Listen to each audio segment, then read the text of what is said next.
Alimentos que alegram. Vamos ver. Super alimentos que alegram. Plano de dieta. Super alimentos que alegram. Peru. Cavalinha. Chocolate amargo. Aveia. Banana. Morango. É esse daqui, ó. Vamos ver agora. Alimentos que acalmam. Alimentos que acalmam. Vamos ver quais são os alimentos que acalmam. Super alimentos que acalmam.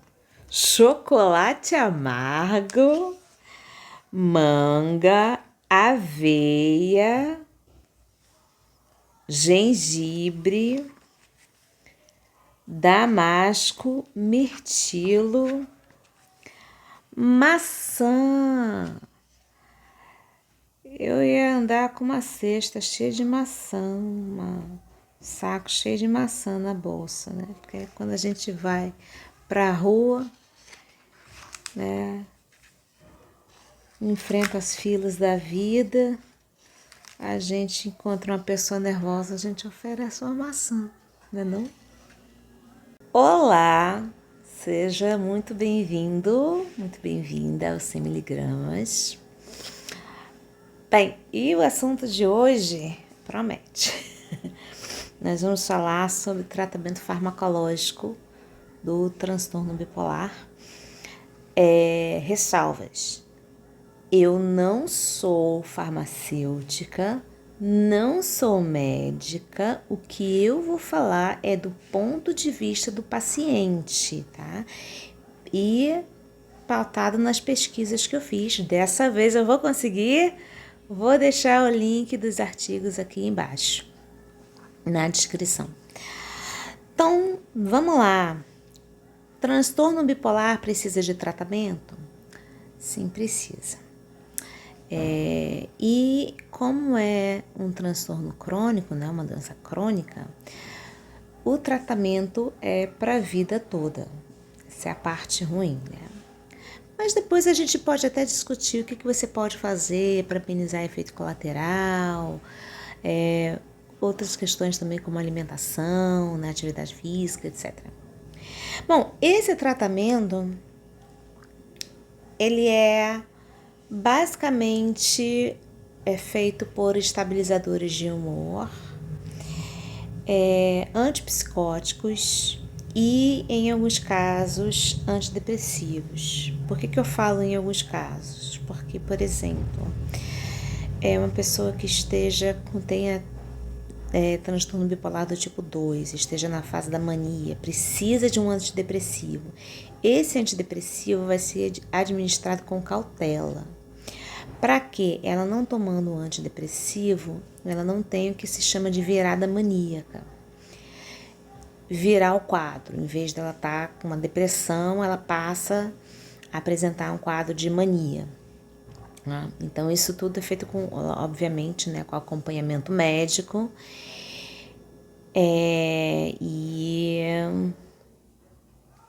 Nosso amiguinho tá de novo uivando. Aí eu descobri, ele tem Alzheimer. Não estou brincando, cachorros podem ter Alzheimer também. De novo. Vamos lá. Para vocês deve estar um pouco menor o barulho, mas para mim me desconcentra um pouco. Eu vou tentar focar. Então, tem essa questão do antidepressivo, né? Os antipsicóticos, o que eles fazem? Deixa eu anotar aqui no meu. Os antipsicóticos, eles tratam sintomas de psicose, por exemplo, delírio, alucinação, ok? E os antidepressivos, né, eles aumentam os neurotransmissores que são ligados ao bem-estar, para que a pessoa tenha uma melhora. E o estabilizador de humor, o que faz? Bom, o nome já diz. Eles equilibram os neurotransmissores no cérebro para reduzir as oscilações emocionais. E assim a pessoa não fica mania, depressão, ok? Então, ele vai estabilizar o seu humor. Tem um dado interessante, que eu não anotei aqui, mas que eu lembro da minha pesquisa, é que um dos estabilizadores de humor, por exemplo, o lítio, ele tem eficácia comprovada contra o suicídio. E ele é uma medicação de primeira linha, ou seja, é a primeira opção, é aquele medicamento que o médico vai colocar para você como opção que é considerada assim mais eficiente, digamos assim, ok? E você tem também a ECT, que a ECT são os eletroconvulsivantes, ok? Terapia de choque, mais vulgarmente falando. Não é a primeira linha, tá? Não é o tratamento mais efetivo, mas ela pode ser uma alternativa, por exemplo, para grávidas, ok? Bem, então esse tratamento, ele vai depender da fase em que você está. Se você está numa fase aguda, ou seja, você está numa mania aguda ou uma depressão aguda, ou se é só uma questão de manutenção. O que eu vi na literatura é que, assim, normalmente os medicamentos que são escolhidos para o tratamento da fase aguda, eles são preferivelmente mantidos na fase de manutenção. O que seria a fase de manutenção? Uma fase em que você só vai fazer o tratamento, prioritariamente fazer o tratamento, para prevenir crises, ok? Prevenir que você volte a fazer uma crise. E aí eu vou falar um pouquinho da minha experiência. Então, vamos tentar organizar a coisa aqui. Primeiro eu tive uma fase aguda, né? Que eu estava no estado de mania. E o meu antipsicótico na época era a risperidona.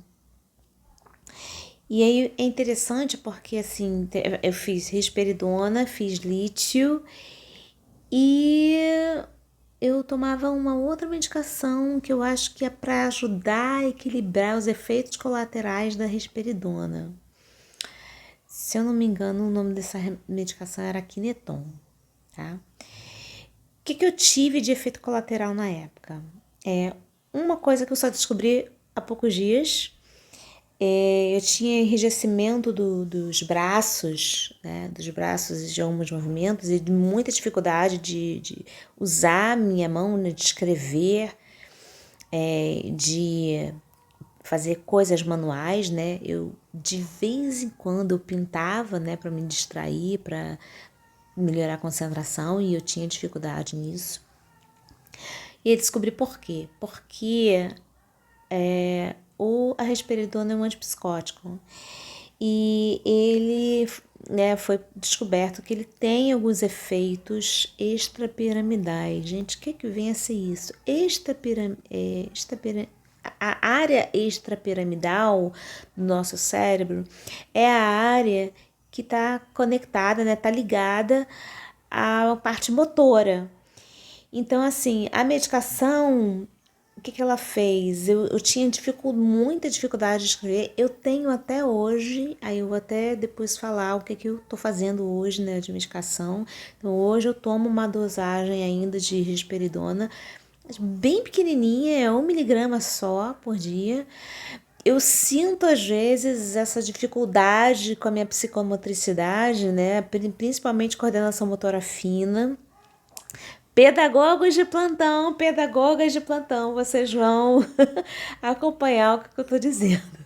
Mas assim, a minha escrita, sabe, ela não é muito fácil, né? Por exemplo, eu já tenho uma letra feia e com a dificuldade de escrever a letra ficou pior ainda, né?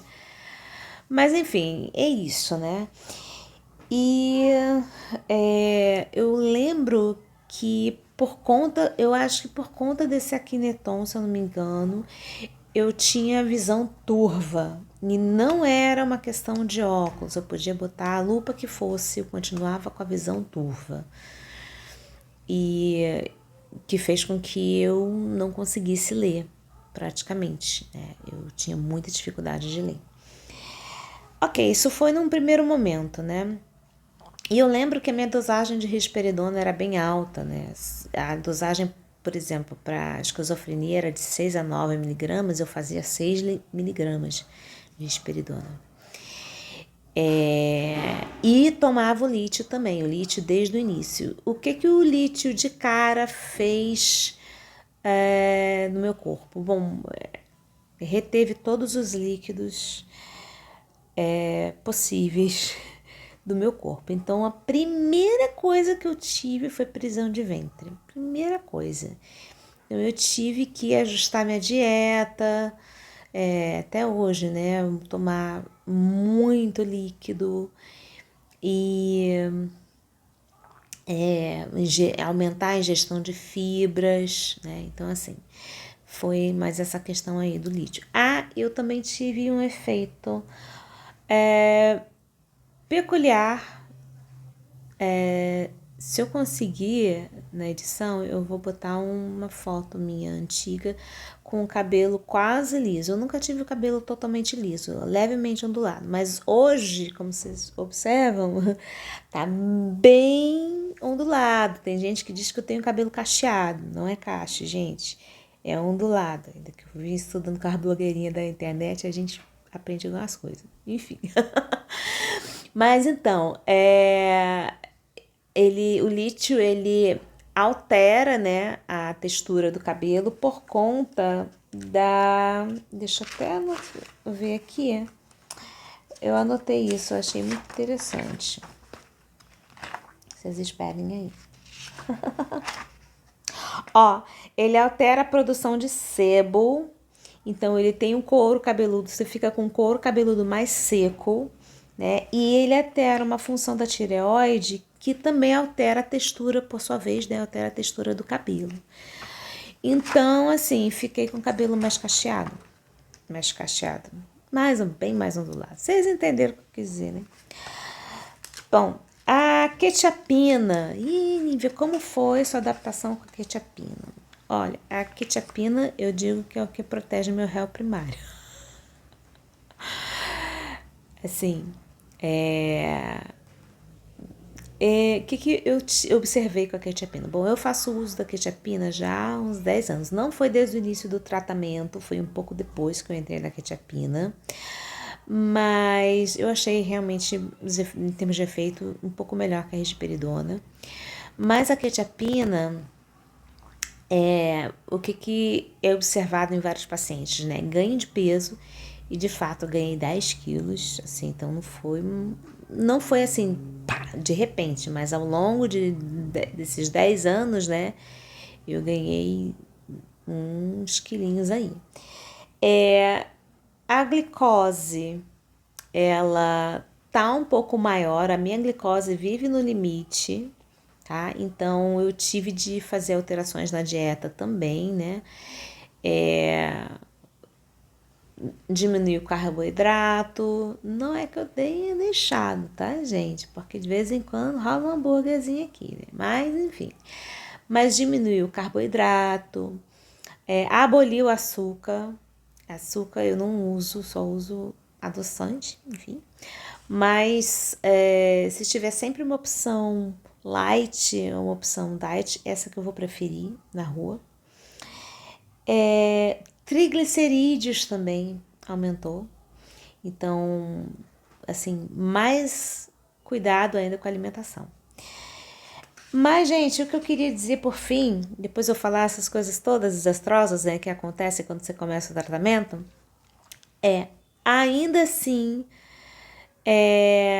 você precisa avaliar, você precisa refletir sobre quais os ganhos que a medicação ela pode trazer para você. Então, a medicação te dá uma vida estável, te dá uma possibilidade de ser mais funcional no trabalho, de ter relacionamentos com melhor qualidade, aumenta a sua qualidade de vida. Então, assim, é um tratamento para a vida toda? É um tratamento para a vida toda. Mas, você fazendo controle, abre parênteses aqui que eu esqueci de falar. O lítio, ele exige um controle, tá? É um exame que você faz chamado litemia para medir a dosagem de lítio no seu sangue. Por quê?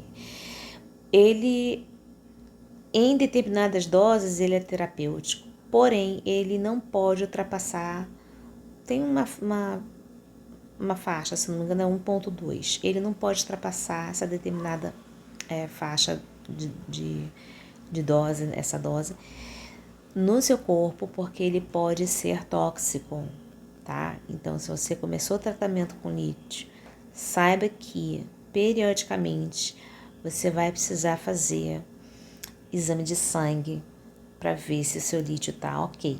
Fecha parênteses. Então, a despeito de tudo isso, o tratamento é importante. Se você foi diagnosticado, se você precisa, você passou da fase aguda, saiba que você precisa sim continuar o seu tratamento na fase de manutenção. Porque você pode vir a ter uma crise, né? E os danos da crise, né? Do transtorno, eles são muito altos. É isso que temos para hoje. Nos encontramos num próximo vídeo. Saúde e tchau! Oi, gente, recadinho bem rápido, express do 100mg. Se você gostou desse vídeo ou gostou de algum outro vídeo, faz o combo! Se inscreve, dá like, compartilha. Me ajuda a divulgar essa palavra, porque pode ajudar alguém, pode ajudar você. E é isso. Fiquem com Deus, saúde e tchau!